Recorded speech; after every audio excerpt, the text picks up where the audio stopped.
Shalom, selamat hari Minggu saudara-saudara sekalian. Shalom. Apa kabar?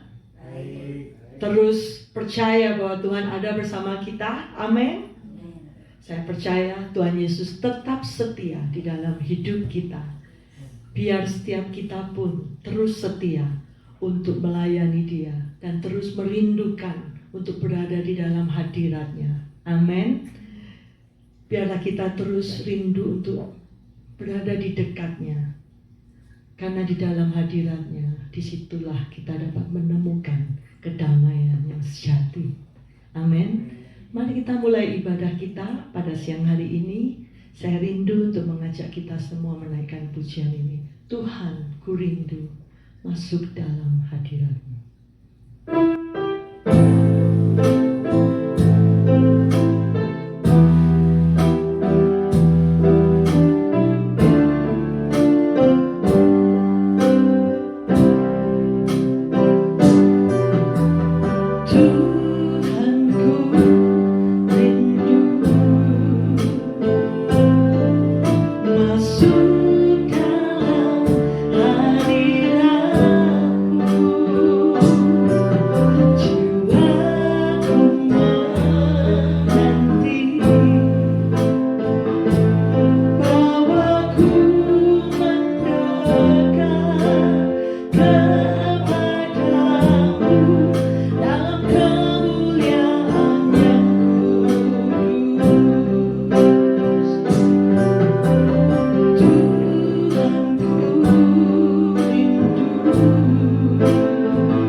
Ku sembah Engkau.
Joy Family, serta Bapak Ibu Saudara, kawan-kawan sekalian yang dikasihi oleh Tuhan Yesus.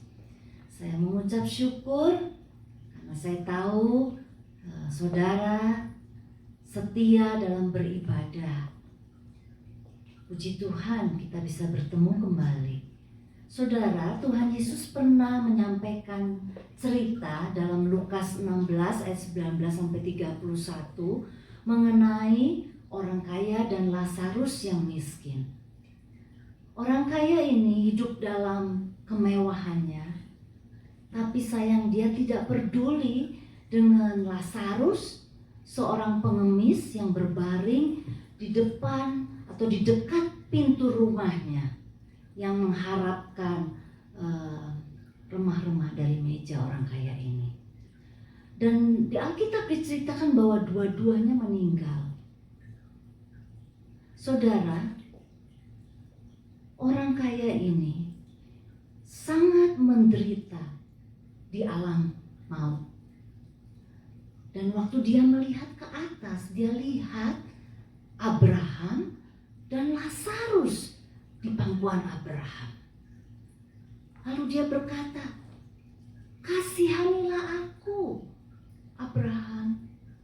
Tolong suruh Lazarus kemari memberikan setetes air karena aku sangat menderita." Tapi Abraham mengatakan, "Tidak mungkin karena ada jurang pemisah di antara engkau dan aku, ya. Ada jurang pemisah yang tidak bisa diseberangi." Lalu orang kaya ini mengharapkan dia, "Abraham, tolong kirim Lazarus ke rumah ayahku karena ada 5 saudaraku di sana."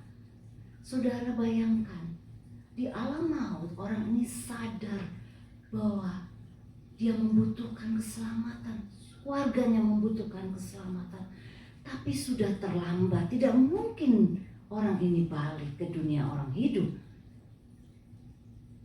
Saudara, saya berharap melalui kisah yang Tuhan Yesus sampaikan ini mengingatkan bahwa kita yang masih hidup ini harus peduli dengan orang-orang yang hidup dalam kegelapan. Kita harus menangisi mereka, harus tidak bosan-bosan mengingatkan mereka bahwa Tuhan Yesus satu-satunya jalan keselamatan kepada Bapa di sorga sebelum terlambat. Kasihan mereka. Kita tahu kita zaman sekarang zaman orang-orang yang sudah hidup di dalam kehendak mereka, tapi kita bisa menolong, bekerja sama dengan Tuhan, ya, dengan dalam hidup sehari-hari. Kita tidak bosan-bosan mengingatkan anak-anak kita, keluarga kita, orang-orang yang kita kasih, saudara-saudara kita, bahkan orang-orang yang di sekeliling kita, yang kita tahu mereka belum kenal Tuhan Yesus. Kita boleh punya hati yang terbeban, berbelas kasihan kepada mereka.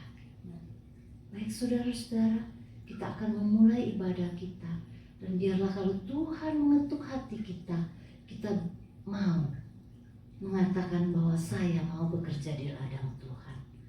Baik, kita akan baca ayat pembukaan kita yang diambil dari Mazmur 25 ayat 4 dan 6. Kita akan baca bersama-sama panggilan berbakti kita. "Beritahukanlah jalan-jalan-Mu kepadaku ya Tuhan, tunjukkanlah itu kepadaku. Bawalah aku berjalan dalam kebenaran-Mu dan ajarlah aku, sebab Engkaulah Allah yang menyelamatkan aku. Engkau ku nanti-nantikan sepanjang hari. Ingatlah segala rahmat-Mu dan kasih setia-Mu ya Tuhan, sebab semuanya itu sudah ada sejak purbakala." Mari kita berdoa. Bapa yang di surga, terima kasih Tuhan Yesus kalau kami boleh menjadi anak-anak Tuhan. Tolong taruh di hati kami Tuhan beban dan juga belas kasihan, kerinduan untuk mendoakan orang-orang yang masih tersesat. Tuhan Yesus, kami rindu Tuhan, Kau ada di tengah-tengah kami, berbicara kepada kami satu persatu. Engkau melawat setiap anak-anak Tuhan di tempat mereka berbakti saat ini. Tuhan Yesus, tolong supaya kami mau membawa hidup kami ini, memberikannya kepada Tuhan, dipakai Tuhan sebagai alat-Mu. Semasa kami masih kuat, masih sehat, tolong kami Tuhan untuk setia melayani Tuhan. Terima kasih Bapa, beracara di tengah kami. Tuhan, biarlah Engkau bersuka dengan puji-pujian kami. Biarlah Tuhan juga boleh mengurapi hamba-Mu, Pak Leo, yang akan menyampaikan firman-Mu, menyampaikan isi hati Tuhan kepada kami. Terima kasih Bapa, Engkau memberkati dari awal pertengahan sampai selesai. Kan kami percaya bahwa pertolongan kami datangnya daripada Allah pencipta langit dan bumi. Biarlah Allah Tritunggal, Allah Bapa, Putra, dan Roh Kudus memimpin ibadah kami. Dalam nama Tuhan Yesus. Amin. Haleluya. Benar saudara ya, kehidupan manusia saat-saat ini, manusia banyak sekali dipimpin oleh emosi mereka atau hawa nafsu mereka. Seringkali kita anak-anak Tuhan pun ikut terseret, terbawa melakukan banyak hal dengan mengikuti hawa nafsu kita sendiri. Tapi biarlah pada siang hari ini saya rindu mengajak kita semua untuk menaikkan pujian ini. Pegang tanganku Roh Kudus. Biar kita anak-anak Tuhan terus meminta Roh Kudus untuk menuntun hidup kita, sehingga hidup kita ini terus ada di jalan Tuhan dan tidak tersesat. Amin. Mari naikkan pujian ini sama-sama. Pegang tanganku Roh Kudus.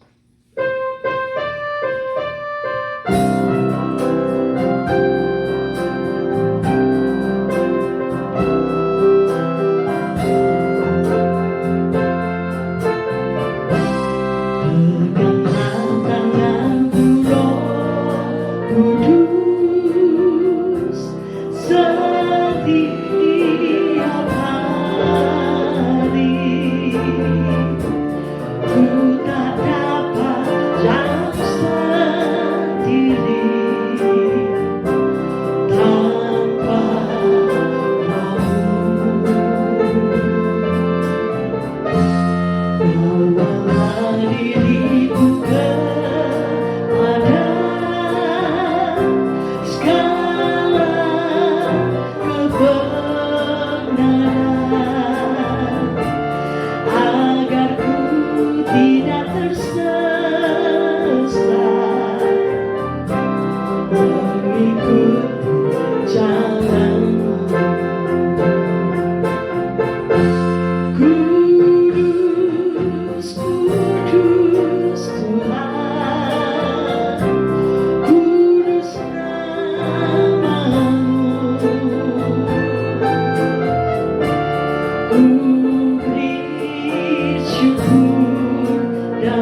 Benar, hanya nama Yesus yang memberikan kemenangan dalam hidup kita. Amin. Mari terus maju. Persiapkan hatimu untuk dipakai Tuhan lebih lagi menjadi saksinya.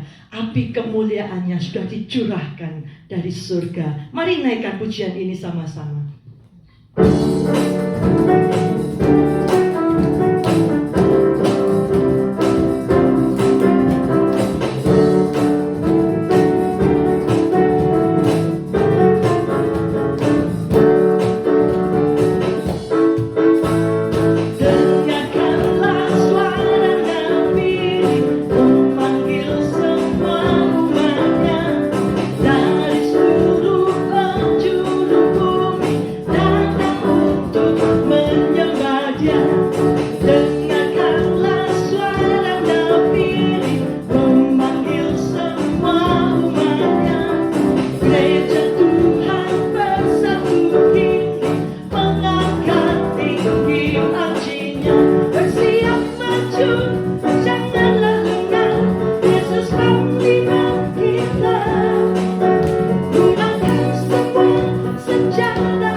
Dinyatakan di dunia saat ini, saudara. Biarlah setiap kita mau bangkit, gereja Tuhan bangkit untuk memuliakan namanya, menyatakan bahwa dia raja di atas segala raja. Amin. Puji Tuhan. Silakan duduk, saudara. Kita akan masuk di dalam firman Tuhan. Keadaan dunia saat ini sangat tidak menentu, saudara ya. Banyak jiwa menantikan keselamatan dari Tuhan. Ladang sudah menguning. Bagaimana dengan kita, anak-anak Tuhan, pekerja-pekerja Tuhan? Bahkan kau siap untuk menuai. Amin. Mari kita minta Tuhan untuk terus menuntun kita agar kita menjadi saksinya. Dan mari supaya kita tetap berdoa buat jiwa-jiwa itu supaya boleh dimenangkan untuk kemuliaan Tuhan. Mari naikkan pujian ini, saudara. Siapkan hatimu untuk mendengarkan firman Tuhan. Tanda-tanda telah nyata.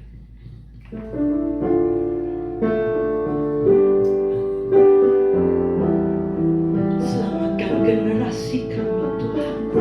Ini doa kami. Haleluya.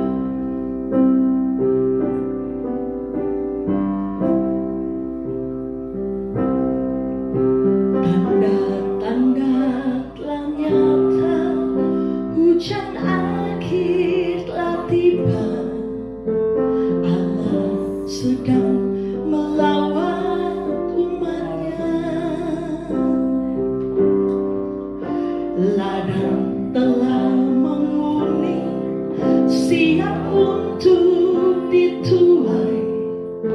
Banyak jiwa menanti uluran tangan kita. Tuailah, tuailah sekarang, sekali lagi. Tanda-tanda telah nyata, hujan akhir telah tiba. Allah sedang melawat umatnya. Ladang telah menguning, siap untuk dituai. Banyak jiwa menanti uluran tangan kita. Tuailah, tuailah sekarang. Nyatakan kemuliaannya pada segala bangsa. Biar kuasanya dinyatakan berlimpah. Bangkitlah gereja Tuhan, pandang sekelilingmu. Generasi ini selamatkan ya Tuhan. Ini doaku. Benar Tuhan, selamatkan generasi kami. Pakai kami jadi alatmu, jadi saksimu Tuhan. Haleluya. Tanda-tanda telah nyata, hujan akhir telah tiba.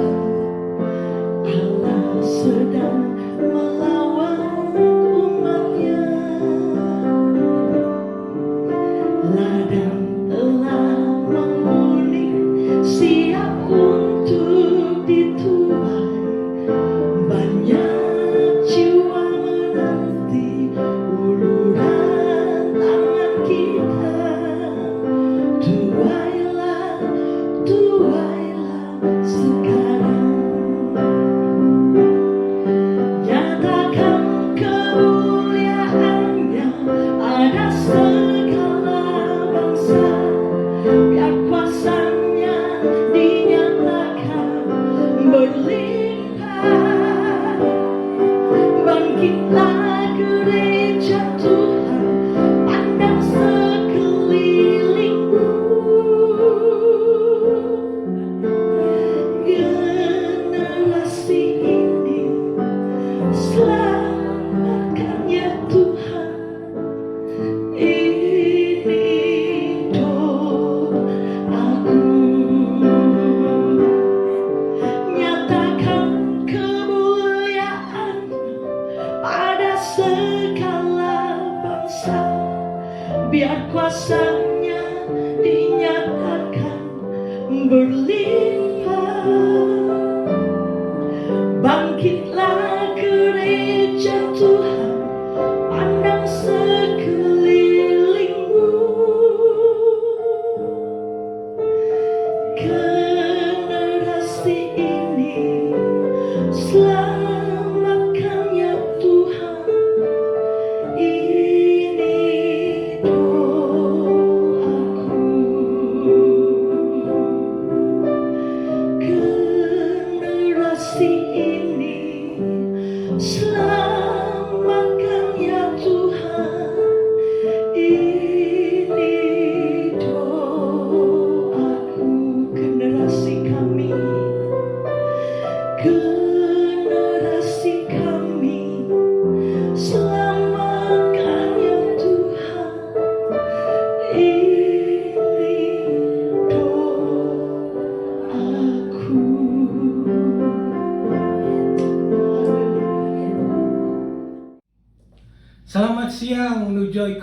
Church, kawan-kawan dan saudara-saudara dimanapun kalian berada.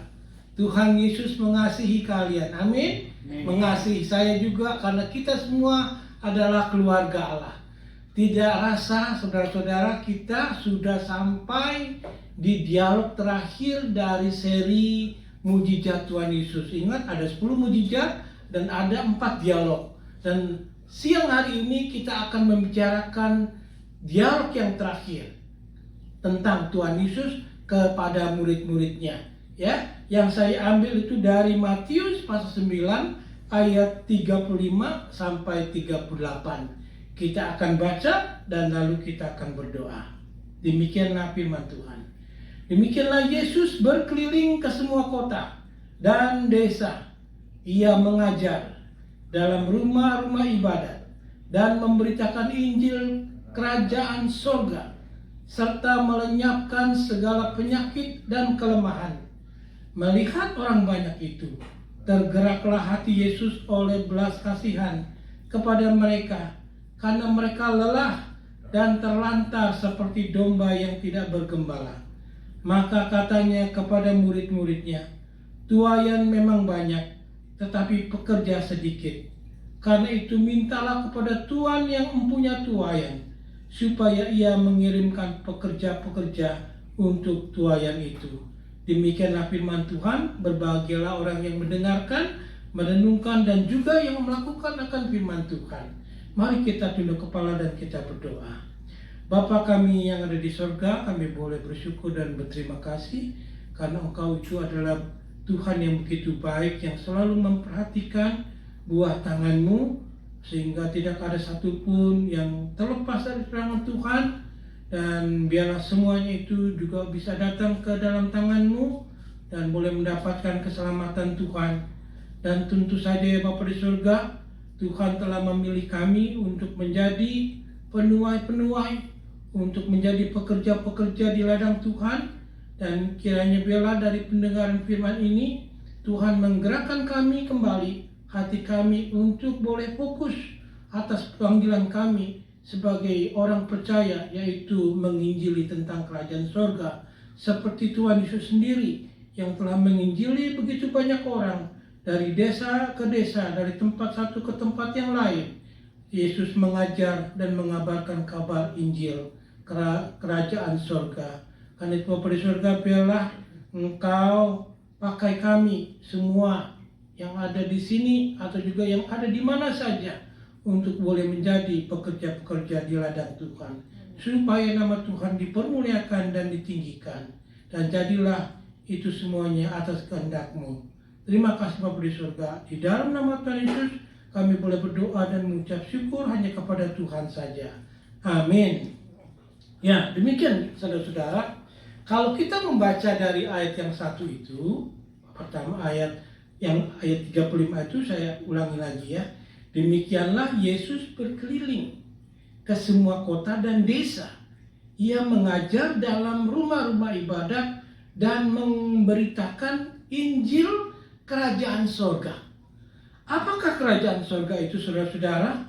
Ya, kerajaan sorga itu sering dibahas di dalam Injil, Markus, Lukas, Yohanes, ya, termasuk juga di Perjanjian Baru. Di Kisah Para Rasul, Roma, 1 Korintus, itu membicarakan tentang kerajaan sorga. Kerajaan sorga juga bisa dikatakan kerajaan Allah. Ya, jadi kalau saya mengatakan kerajaan Allah, sama juga dengan kerajaan sorga. Ya. Nah, pengertiannya begini, saudara-saudara. Kalau secara umum, kerajaan sorga itu adalah pemerintahan Allah yang kekal, ya.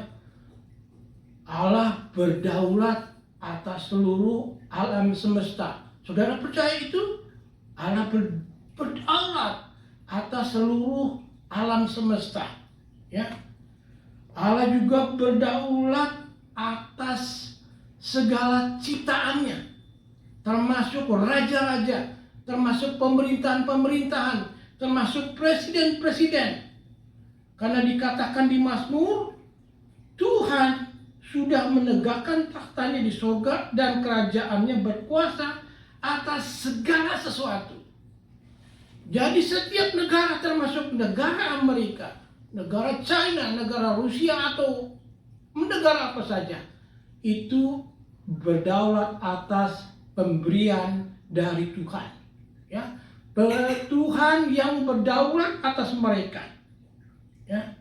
Dan setiap otoritas atau penguasa di dalam setiap negara itu pun sudah ditetapkan oleh Allah. Ya. Jadi di dalam pengertian secara umum, kerajaan Allah atau kerajaan surga itu segala sesuatu yang ada di dalam bumi ini, segala sesuatu yang ada di cakrawala itu kepunyaan Tuhan, bukan kepunyaan manusia. Semuanya itu kepunyaan Tuhan karena Dia adalah Raja di atas segala, dan semuanya itu sebenarnya adalah milik Dia. Ya, kalau ada orang yang kaya itu milik Tuhan. Kalau ada orang yang terkenal itu milik Tuhan. Kalau orang yang mempunyai segala macam itu sebenarnya hanya dititipkan saja oleh Tuhan, karena semuanya itu adalah milik Tuhan. Karena Dia adalah Raja, jadi Dia semuanya yang ada di dalam dunia ini adalah merupakan seperti kerajaan Allah itu sendiri. Nah, di sisi lain yang kalau lebih mendetail, ya, kalau kita membicarakan tentang, kita melihat dari sisi Kristen, kerajaan Allah itu adalah satu pemerintahan rohani di hati orang-orang percaya. Ya, jadi di dalam hati kita ada Roh Kudus yang sudah mengakui bahwa Yesus itu adalah penebus saya, Raja saya di dalam hidup ini. Ya, dan saya merasa sukarela menjadikan Dia itu Raja di atas kehidupan saya. Sehingga kalau ada orang yang menolak Tuhan Yesus, menolak otoritasnya, itu bukan kepunyaan Tuhan. Ya, tetapi setiap orang yang tunduk kepada otoritasnya dan mengakui Dia itu sebagai Raja, maka orang itu adalah kepunyaan Raja itu, yaitu Tuhan Yesus Kristus. Ya, sehingga secara rohani, ya, kerajaan Allah itu ada di dalam hati setiap orang-orang percaya. Ingat dulu waktu pertama kita pernah mempelajari, kerajaan Allah itu sudah ada, tetapi belum sempurna. Kalau dalam bahasa Inggrisnya, the kingdom of God is here, but not yet. What is that mean? Is here. It's here mean sudah ada di dalam hati kita, tetapi belum sempurna sampai nanti Dia datang untuk yang kedua kali. Sehingga kerajaan Allah itu yang di dalam pengertian rohani itu adalah kerajaan Allah yang bersifat rohani. Ya, karena itu Yesus pernah berkata bahwa kerajaannya bukan dari dunia ini, masih merupakan bersifat rohani, dan Dia ingin menyerukan semua orang itu ada pertobatan, ya, supaya bisa masuk ke dalam kerajaan Allah. Karena kalau tidak ada pertobatan, saudara tidak bisa masuk ke dalam kerajaan Allah. Harus bertobat dulu, punya Tuhan Yesus, baru bisa masuk ke dalam kerajaan Allah. Karena yang punya kerajaan itu Yesus sendiri. Karena itu yang bisa membawa saudara ke dalam kerajaan Allah itu juga adalah Yesus sendiri. Jadi harus bertobat dulu, terima Tuhan Yesus Kristus dulu sebagai juru selamatmu, sebagai Raja di atas segala raja di dalam kehidupanmu, maka engkau adalah kepunyaan kerajaan Allah. Ya. Jadi itu artinya tentang kerajaan Allah. Lalu Yesus juga mengatakan, ya, kalau kita dari ayat 1 itu, Yesus mengajarkan, menceritakan tentang kerajaan Allah. Dia berkeliling, dia pergi dari desa ke desa yang lain, dari satu tempat ke tempat yang lain, ya, supaya setiap tempat, setiap desa itu tidak terlewati. Dia bekerja terus selama 3,5 tahun, ya. Dia bekerja terus untuk mengabarkan Injil bahwa ada Allah semesta alam yang mempunyai kuasa untuk seluruhnya, termasuk manusia sebagai ciptaannya, ya, supaya manusia itu bisa rendah hati terhadap Tuhan, menerima Dia sebagai dan mengakui Dia sebagai Raja di atas segala raja di dalam kehidupannya. Dan pada waktu Tuhan Yesus mengajar, Dia pergi dari kota ke kota yang lain, Dia pergi ke sinagoge, ya. Dia tidak menunggu orang datang kepadanya, tetapi Dia datang kepada orang-orang banyak. Ya, itu tugas Yesus, pekerjaan Yesus selama 3,5 tahun. Nah, bagaimana kalau seandainya Yesus sudah berangkat ke surga? Dia memberikan tugas itu kepada murid-muridnya, kepada rasul-rasul. Lalu diteruskan, diberikan kepada kita sebagai gereja. Jadi gereja itu sebenarnya, saudara-saudara, kalau kita ingin renungkan di dalam firman Tuhan, sebenarnya gereja itu adalah tangan Tuhan yang berikutnya untuk menginjili. Ya, gereja itu bukan tempat pesta. Gereja itu bukan tempat untuk senang-senang saja. Orang yang datang ke gereja harus diingatkan, ya, bahwa kamu dipanggil untuk bisa menjadi penginjil, pekerja-pekerja, ya, bisa meneruskan pekerjaan Tuhan yang sudah Dia mulai pada waktu Dia ada di atas muka bumi ini. Ya, itu tugas gereja. Dan tugas gereja itu bukan hanya di sekitar gereja kita saja. Kita harus keluar menginjili community. Kita harus keluar menginjili ke luar desa, ke luar kota, ke luar negeri, ke seluruh bangsa, ke setiap pelosok-pelosok dunia. Supaya orang mengetahui ada keselamatan di dalam Tuhan Yesus. Supaya orang mengetahui bahwa di dalam cakrawala ini, alam semesta ini, ada yang mencipta. Kepunyaan Dia kita ini, kepunyaan Dia itu juga yang mempunyai alam semesta. Sehingga pada waktu Tuhan Yesus menginjili, Dia mengajar, Dia menceritakan semuanya tentang itu. Dan juga Dia memberikan karakternya sebagai gambaran dari kasih Bapa kepada semua orang. Supaya orang bisa mengenal Allah Bapa itu siapa. Supaya orang bisa mengenal Allah penciptanya.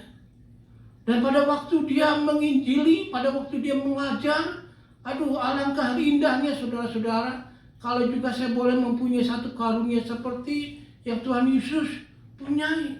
Yaitu setelah Dia mengajar, Dia menyembuhkan orang. Pasti setelah Dia mengajar, Dia itu akan memanggil orang-orang yang sakit untuk datang ke depan. Lalu Dia doakan, lalu ada kesembuhan. Ya, jadi saudara-saudara, itulah pekerjaan Tuhan Yesus. Dan itulah sebenarnya kita harus berdoa supaya gereja pun masih mempunyai kuasa seperti yang Tuhan Yesus berikan. Supaya gereja mengenal identitinya. Identitasnya sebagai gereja itu apa? Mengapa dibentuk sebagai gereja? Mengapa kita disebut sebagai tangan Tuhan setelah Dia berangkat ke surga? Supaya kita bisa dipakai oleh Tuhan untuk menginjili dunia, saudara-saudara. Ya. Dia mengajar, Dia berkhotbah, Dia menyembuhkan. Karena memang Dia itu seperti gambaran Allah yang penuh kasih. Ya, Dia mencari yang terhilang. Dia berbelas kasihan kepada orang banyak. Karena di ayat 36 itu ditulis, ketika Dia melihat orang banyak, Dia memiliki belas kasihan kepada mereka. Karena mereka lelah dan tidak berdaya seperti domba tanpa gembala. Di sini kita bisa melihat Tuhan Yesus itu orang yang beriba. Gambaran Allah yang beriba kepada manusia yang lelah, ya, yang letih dalam kehidupannya. Banyak pergumulannya. Pergumulan melawan dosa, pergumulan di dalam kehidupan, ya, begitu banyak. Dan mereka tidak mengetahui dan tidak berdaya apa yang harus mereka lakukan. Jadi satu-satunya yang seperti Tuhan Yesus katakan itu di ayat 36, mereka itu seperti domba yang tidak bergembala. Sehingga pada waktu Yesus berkeliling, dia melihat begitu banyak orang yang letih lesu di dalam kehidupannya, yang lelah di dalam kehidupan mereka. Sehingga Yesus tidak berpilih-pilih, ya, tidak memilih-milih orang itu gendut, kurus, hitam, jelek, apa semuanya itu dia ingin mereka itu mengenal Tuhan Yesus Kristus. Semua orang mendapat tawaran untuk masuk ke dalam surga, tetapi harus bersama Tuhan Yesus. Ada orang bilang, oh banyak jalan ke Roma. Betul, banyak jalan ke Roma. Tapi kalau ke surga cuma satu, melalui Yesus. Masa iya saya mau ke Roma? Enggak, saya mau ke surga. Kalau saya ke surga, saya perlu Tuhan Yesus. Kalau saya ke Roma, saya bisa jalan dari Europe, mana-mana tuh. Dari naik segala macam. Banyak jalannya. Tetapi kalau ke surga cuma satu, melalui Yesus. Tanpa Yesus, kita nggak sampai ke surga, saudara-saudara. Ya. Jadi waktu Matius melihat orang banyak, dia merasa belas kasihan kepada mereka. Siapa mereka ini, saudara-saudara? Siapa mereka? Apakah orang-orang Yahudi saja pada saat itu? Tidak. Mereka itu adalah kita, saudara-saudara. Kita itu seringkali letih dalam kehidupan, betul? Kita seringkali jatuh dalam kehidupan. Kita seringkali merasa mungkin kosong dalam kerohanian kita. Kita seringkali juga mungkin seperti orang yang tidak berarti dalam hidup ini. Seperti orang yang tidak berdaya, dicampakkan di dalam kehidupan ini. Sehingga boleh dibilang kita semuanya itu sebenarnya kalau kita ingin mengakui bahwa kita membutuhkan sesuatu yang melebihi dari kekuatan kita sendiri, yaitu kita membutuhkan seorang gembala yang bisa menghibur kita, yang bisa menolong kita, yang bisa membantu kita, yang bisa memberikan kekuatan kepada kita, yang bisa memberikan tempat buat kita di surga. Amin, saudara-saudara. Dan siapa yang gembala yang baik itu? Gembala yang baik itu Tuhan Yesus. Yesus berkata, akulah gembala yang baik. Gembala yang baik memberikan nyawanya bagi domba-dombanya. Yohanes 40 ayat 11 ditulis begini. Seperti seorang gembala, ia menggembalakan kawanan ternaknya dan menghimpunkannya dengan tangannya. Anak-anak domba di pangkunya, induk-induk domba dituntunnya dengan hati-hati. Kalau Mazmur 23, Mazmur Daud mengatakan, Tuhan adalah gembalaku, takkan kekurangan aku. Yang membaringkan aku di padang yang berumput hijau, yang membimbing aku ke air yang tenang, yang menyegarkan jiwaku, yang menuntut aku di jalan yang benar oleh karena namanya. Go to him. Datang kepada Yesus. Cari kedamaian dari dia. Cari kekuatan. Cari penghiburan dari dia. Dia mengetahui kelemahan kita. Dia mengetahui kita tidak berdaya. Ya. Karena juga Tuhan Yesus pernah berkata begini, marilah kepadaku, semua yang letih lesu dan berbeban berat, aku akan memberi kelegaan kepadamu. Dalam arti kata, saudara-saudara, kalau saudara memberikan seluruh pergumulan hidup saya kepada dia, bukan artinya saudara, pergumulannya itu akan diambil lalu dibuang. Tidak, Tuhan Yesus akan bersama-sama di samping saudara memikul beban saudara bersama-sama dengan dia. Disitulah kekuatan yang saudara bisa dapat dari Tuhan Yesus. Datang, cari dia, ya. Rindukan dia di dalam kehidupan. Ya. Karena Yesus juga rindu kita datang kepada Dia. Dan juga kalau saudara sudah mengenal Tuhan Yesus juga memberikan instruksi kepada kita. Ya. Instruksi Yesus kepada kita yaitu untuk berdoa bagi orang yang terhilang. Berbuat dan juga berdoa kepada yang hilang.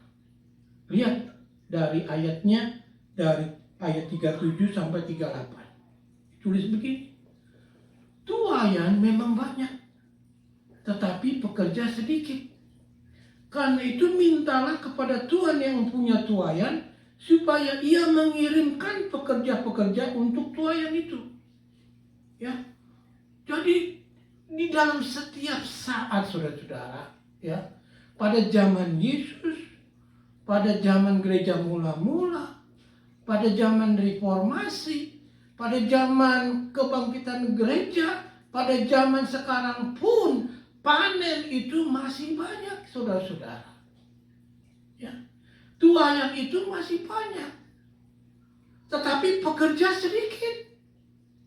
Walaupun kita bisa melihat sekarang hamba-hamba Tuhan banyak yang punya S1, S2, S3, PhD, PhD semuanya. Waduh. Pakai itu semuanya, tetapi masih kurang, saudara-saudara. Masih kurang. Ya. Dan kalau kita masih kurang, Tuhan Yesus bilang berdoa supaya ada pekerja-pekerja tambahan. Seperti kalau kita kerja nih, apalagi dalam masa-masa Natal, kalau saudara kerja sama UPS, ada 1000 box, padahal pegawainya cuma 100. Nah, tangan udah pegel, mungkin pindah-pindahin box. Saudara bilang sama bos, bos, tambahin dong itu pekerja, supaya pekerjaan box-box ini kelar semua. Begitu saudara-saudara. Jadi orang Kristen itu harus punya mindset. Mindsetnya goal Tuhan itu goal saya. Ya, goal Tuhan itu goal saya. Supaya orang banyak diselamatkan, kabar Injil itu pergi ke seluruh dunia, ke pelosok-pelosok, dan itulah goal Tuhan dan juga goalnya kita. Ya. Jadi kalau misalkan panen itu terlalu banyak, tuayan itu terlalu banyak, lalu sedikit pekerja di dunia ini, cepat apa lambat pekerjaan Tuhan selesai? Lambat. Kalau pekerjaannya banyak, pekerjaan Tuhan itu cepat selesai. Hah? Jadi nggak boleh pikirin diri sendiri, harus pikirin pekerjaan Tuhan. Itu yang membuat pekerjaan Tuhan lambat tuh karena seringkali kita hanya memikirkan diri kita sendiri. Karena Tuhan Yesus bilang berdoa. Karena kalau saudara sehati, sejiwa, sepikiran dengan Tuhan, pasti kerinduan saudara itu sama dengan Tuhan. Setiap hari saudara rindu untuk mengerjakan pekerjaan Tuhan. Setiap hari saudara mendambakan seperti apa yang Tuhan Yesus rindukan untuk orang mengenal Tuhan Yesus. Ya. Karena itu dikatakan, mintalah kepada Tuhan yang mempunyai tuayan supaya Ia mengirimkan pekerja-pekerja untuk tuayan itu. Pertama, kita disuruh berdoa. Apa yang kita doakan? Pertama, kita harus berdoa kepada orang-orang yang sudah ada di lapangan. Ya, contohnya misionari. Saudara, saya tuh dulu pernah mau jadi misionari, tetapi ternyata panggilan saya mungkin bukan di sana. Mungkin panggilan saya itu sebagai hamba Tuhan, pendeta. Tetapi saudara bisa bayangkan kalau saudara menjadi misionari, pergi ke satu tempat, saudara harus belajar kebudayaannya. Saudara harus belajar bahasanya.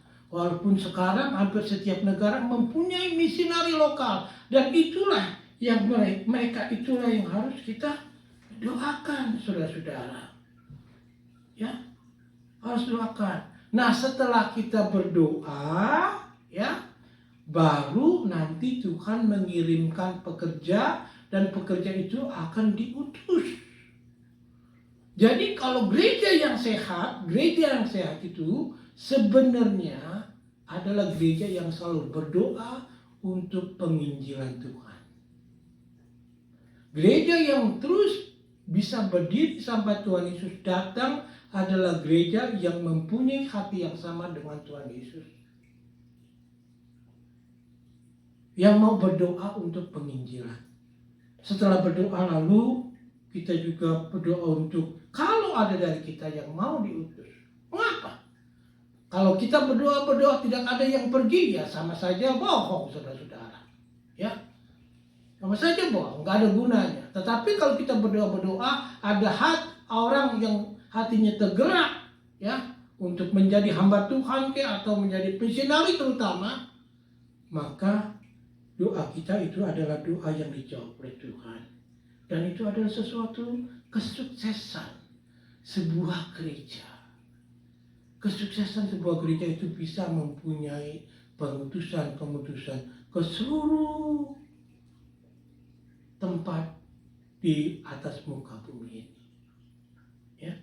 Karena di Roma 10 ayat 13 sampai 15 ini indah, bagus sekali saudara-saudara. Ya. Roma 10 ayat 13 sampai 15. Ditulis begini. Sebab barang siapa yang berseru kepada nama Tuhan akan diselamatkan. Siapa tuh? Kita kan? Ya, kita ya. Lalu ayat 14 ditulis begini. Tetapi bagaimana mereka dapat berseru kepadanya jika mereka tidak percaya kepada Dia?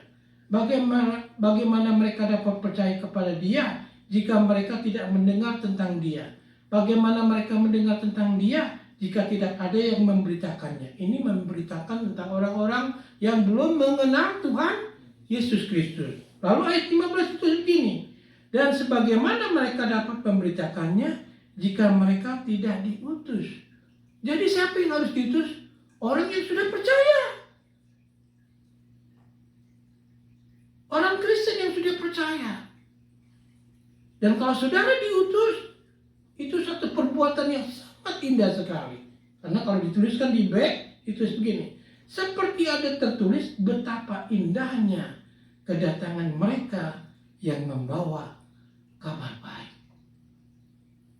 Betapa indahnya orang yang membawa Injil ke satu tempat yang mereka belum pernah mendengar tentang kerajaan surga, tentang Injil, tentang keselamatan, tentang ada Allah Sang Pencipta yang menguasai seluruh dunia ini, yang harus kita sembah dan kita puji dan kita muliakan. Jadi pertama Tuhan Yesus menyuruh kita untuk berdoa. Lalu Tuhan mengirimkan. Ya. Jika kita tidak berdoa, apalagi tidak ada langkah yang berikutnya. Ya. Apakah saudara sudah berdoa tentang hal itu? Supaya tuaian atau panen bisa dituai, dikirimkannya pekerja-pekerja. Apakah saudara hanya berdoa untuk keperluan Anda sendiri? Tidak pernah berdoa untuk keperluan Tuhan? Tuhan tuh punya keperluan. Kita dulu pernah belajar. Tuhan itu punya goal. Tuhan itu punya keperluan. Untuk menggenapi keperluannya, Dia memakai kita. Saudara bersedia untuk melayani Tuhan? Atau juga mungkin di gereja? Apakah saudara bersedia melayani Tuhan di gereja? Apakah saudara mempunyai kerinduan untuk melayani Tuhan di gereja? Karena untuk menjadi murid Tuhan Kristus yang taat, saudara harus mempunyai pandangan seperti Dia.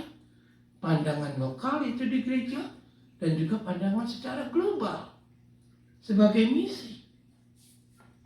Apakah saudara punya doa seperti itu? Apa kita hanya stuck atau berhenti di doa untuk keperluan kita sendiri?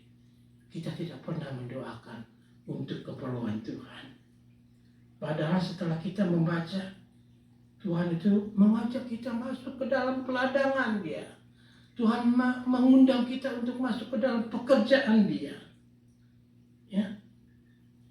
Dan Dia ingin kita itu menjadi bagian. Ya, menjadi bagian dalam pekerjaan Tuhan. Ya. Mungkin tidak semua kita dari sini menjadi penginjil.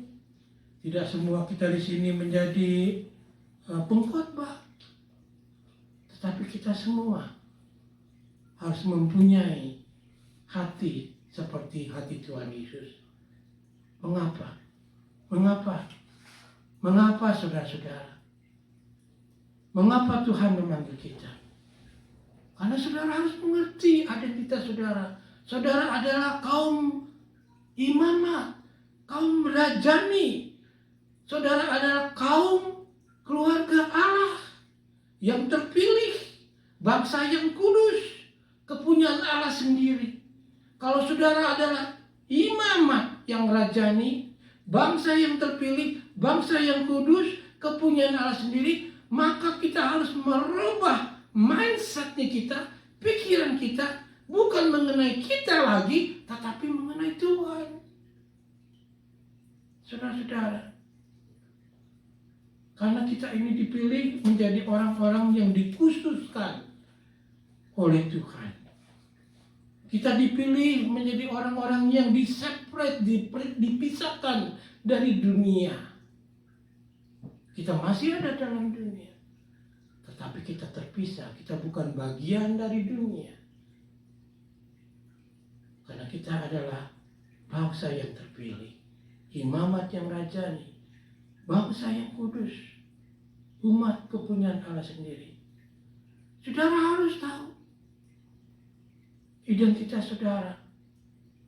Pada saat Dia memanggil, saudara langsung mempunyai satu tujuan yang khusus, yaitu harus meresponi panggilan Dia. Dan mempunyai tujuan, yaitu melayani Dia. Dengan perkataan kita, perbuatan kita. Ya. Sehingga orang bisa menilai bahwa engkau itu benar-benar adalah imamat rajani, bangsa yang kudus, kepunyaan Allah itu sendiri. Kalau kepunyaan Allah, kehidupannya itu kepunyaan Tuhan. Kalau kita kepunyaan Allah, pikiran kita juga pikiran Tuhan. Kalau kita kepunyaan Tuhan, maka seluruh goal hidup kita itu hanya untuk Tuhan. Amin, saudara-saudara. Itu sebagai himbauan penutup dari khotbah kita hari ini. Penutup dari dialog terakhir dari Tuhan Yesus. Dia sudah menunjukkan seluruh mujizatnya.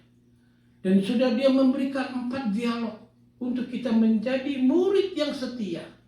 Murid yang taat kepada Dia. Dan murid yang ingin dipakai oleh Tuhan untuk pekerjaan Tuhan yang mulia di atas muka bumi ini. Saudara mau? Saudara mau dipakai sama Tuhan? Amin. Mau. Ya, mau dipakai sama Tuhan. Nanti kalau kita sudah datang ke sana, pernah berbuat apa di sana? Waduh, no. Enggak. Saya sudah berbuat sesuatu, Tuhan. Saya rajin melayani. Saya sudah menginjili. Saya begitu semangat untuk melayani Tuhan. Saya melempar seluruh kehidupan saya. Lalu saya memberikan hidup saya seluruhnya hanya untuk Tuhan saja. Amin, saudara-saudara. Itu satu kebahagiaan, satu kesempatan yang mulia yang diberikan oleh Tuhan untuk saudara dan saya, dan jangan sia-siakan. Hidup ini sementara. Ya, hidup ini sementara. Tapi kalau kita hidup dalam Tuhan, itu dibawa sampai kekekalan. Amin. Ya, mari kita berdoa. Bapa kami yang ada di sorga, kami mau dipakai oleh Tuhan. Kami mau meninggalkan hidup kami yang lama. Yang kami lihat yaitu hanya ingin melayani Tuhan. Merespani panggilan. Karena kami ini adalah imamat yang rajani. Milik Tuhan. Umat yang kudus. Kepunyaan Allah sendiri. Karena itu Bapa di surga, ajarkan kami bukan hanya menjadi pendengar, tetapi pelaku firman. Apa gunanya kalau hanya sebagai pendengar saja, tetapi tidak melakukan? Maka tidak ada gunanya. Tetapi sangat berbahagia sekali orang yang mendengarkan lalu melakukan.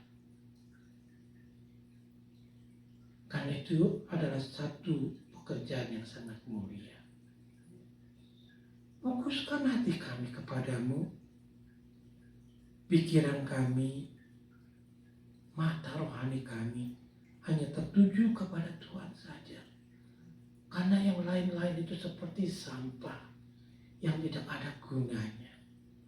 Tetapi kami ingin mengejar sesuatu yang mulia, yang agung, yang Tuhan sediakan untuk kami nanti. Zaman demi zaman kami sudah baca, tidak ada satupun zaman yang gemilang. Zaman yang gemilang itu hanya di dalam tangan Tuhan saja.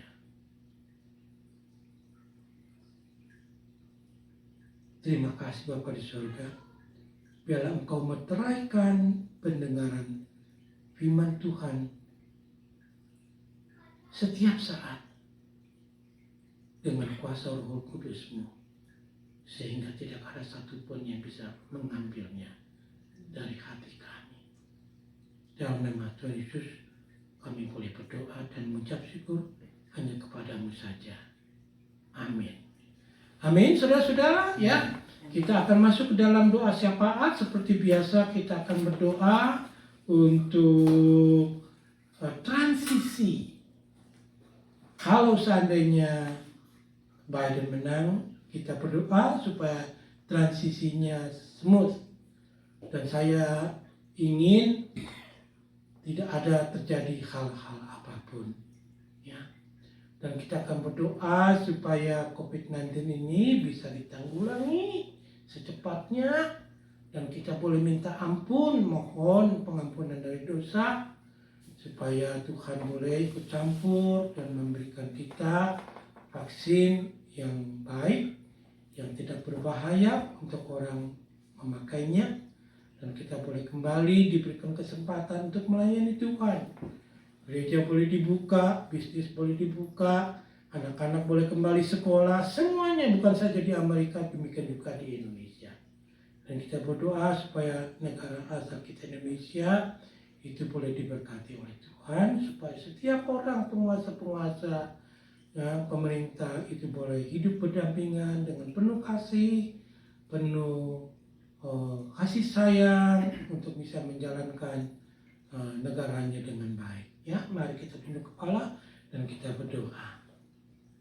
Bapa kami yang ada di surga, kami mengambil kembali kehadirat-Mu melalui doa kami.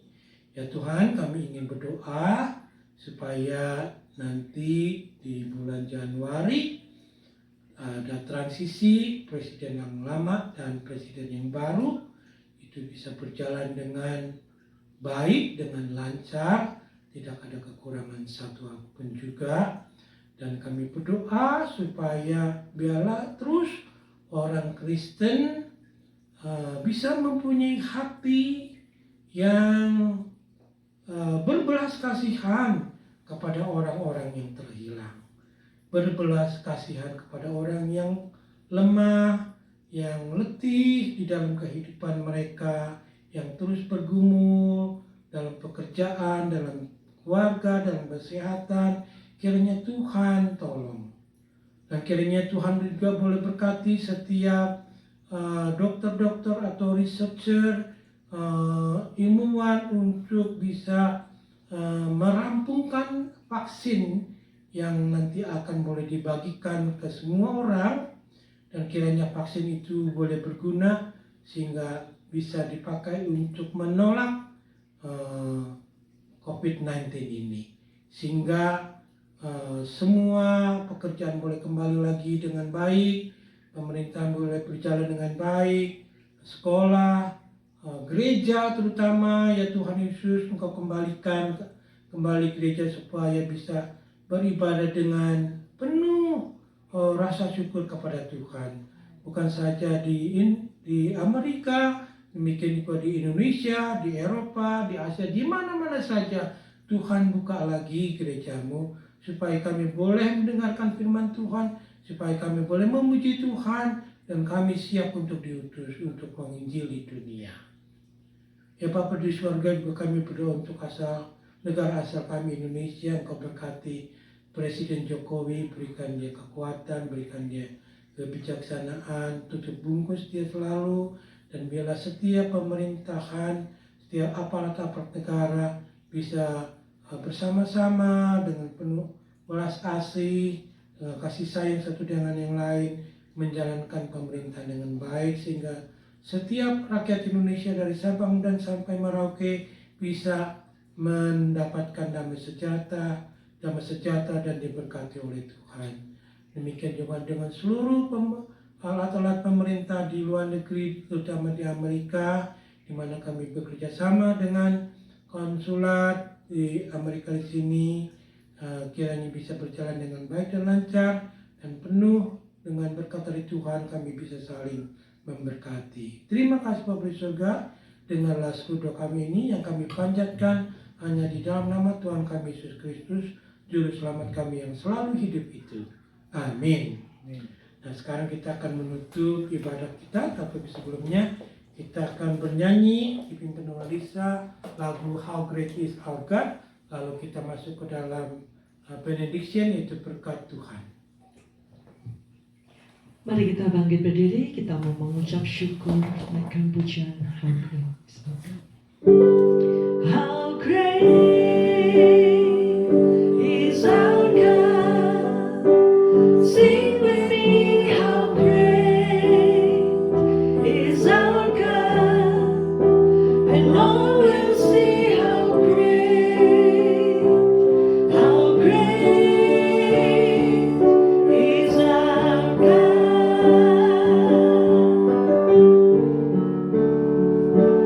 How great is our God. Sing with me, how great is our God. And all will see how great is our God. Mari kita arahkan mata rohani kita kepada Dia, kepada Allah alam semesta, Raja di atas segala raja. Biarlah kasih setia Allah Bapa, kasih karunia Tuhan kita Yesus Kristus, dan persekutuan dari Allah Roh Kudus selalu tercurah kepadamu sekalian, dari siang hari ini sampai selama-lamanya. Biarlah segala perlindungan dan penyertaan daripada Tuhan itu selalu ada padamu. Diberkatilah dalam pekerjaanmu, dalam keluargamu, dalam pelayananmu. Demikian juga di dalam pemberianmu, dilipat gandakan oleh Tuhan, hanya untuk kemuliaan dan kebesaran namanya saja. Amin. Amin.